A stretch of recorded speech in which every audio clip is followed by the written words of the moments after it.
One amazing thing I realized about the Kundalini energy when I started to work with it rather than complain about my awakening was the intelligence that it has.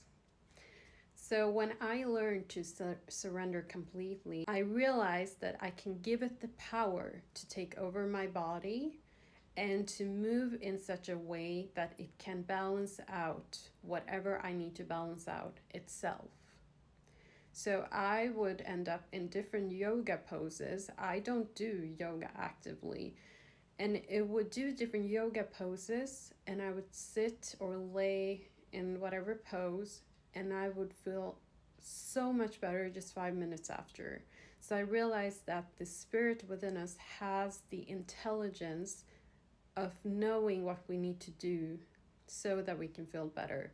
So surrendering to the Kundalini helps you heal. You might not have the knowledge about what you need to do, but it knows the way.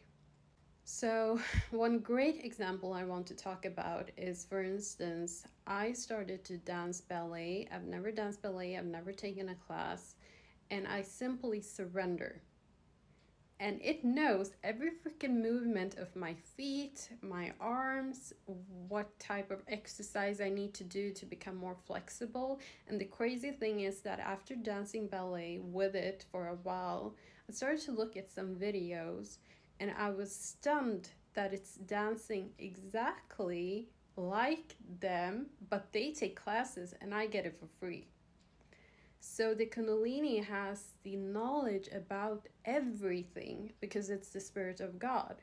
So you can use it for your benefit for whatever it is that you want to do or create in your life.